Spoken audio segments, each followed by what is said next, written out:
इतना घबराए भी क्यों हो? क्या बात है? अम्मी, अम्मी फौजिया कहाँ है? फौजिया? फौजिया अपने कमरे में है।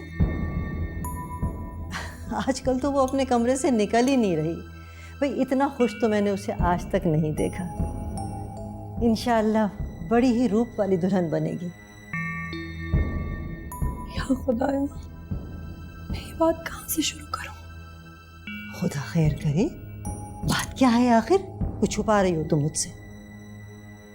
अम्मी, ताहिर ने फौजिया से शादी से इनकार कर दिया। क्या? क्या कह रही हो तुम?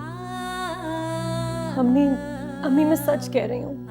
मैं खुद अपने कानों से सुन के आई हूँ। ताहिर को किसी पहाड़ी लड़की से मोहब्बत हो गई है और वो कह रहा है वो उसी से शादी करेगा और फौजिया से शादी से उसने इनकार कर दिया। नहीं बेटा, ये कैसे हो सकता है?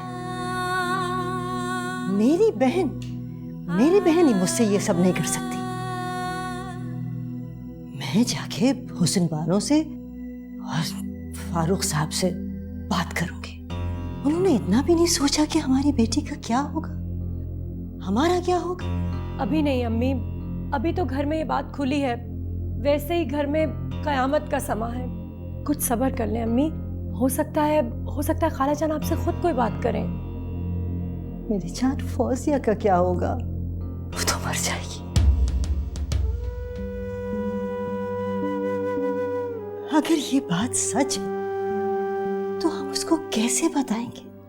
अम्मी 2-3 दिन ठहर जाए। हो सकता है कि माँ बाप के प्रेशर में आके ताहिर अपना फैसला तब्दील कर ले और बात आगे ना बढ़ाए। अल्लाह करे कि हमें फौजिया को ये बताने की ज़रूरत ही ना पड़े। वैसे भी फिलहाल फौजिया को ये बात बताना मौजू नहीं है, क्योंकि अभी हमें ये नहीं मालूम कि ताहिर आगे क्या कदम उठाता है। कान खोल के सुन लो, 2 दिन की मोहलत देता हूं तुम्हें और तुम्हारा जवाब हमें हाँ में चाहिए। अब्बा हुजूर प्लीज मुझे मजबूर ना करें।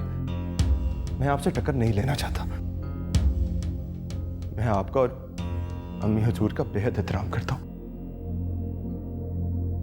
बेहतर होगा अगर आप लोग मुझे किसी दुराए पर लाकर खड़ा ना करें। मैं अपना फैसला कर चुका हूं। ताहिर, अगर जा ही रहे हो तो ये बताते चलो कि अगर तुमने फैसला कर ही लिया था तो हमें आखिर में क्यों बता रहे हो? इतने कम दिन रह गए शादी में, ये कौन सा तरीका है हमें जलील करने का? मैं तो अपनी बहन का सोचती हूँ तो मेरे रोंगटे खड़े हो जाते। अरे वो तो सांस भी तुम्हारे दम से लेती है। उसने तो तुम्हारे अलावा कभी किसी का तस्वीर भी नहीं किया और तुमने कितनी आसानी से उसको रद्द कर दिया। मैं तो ख्वाब में भी ऐसा नहीं सोच सकती थी ताहिर। तुमने तो ये तक नहीं सोचा कि तुम्हारी जिद से 2 खानदान तबाह हो जाएंगे।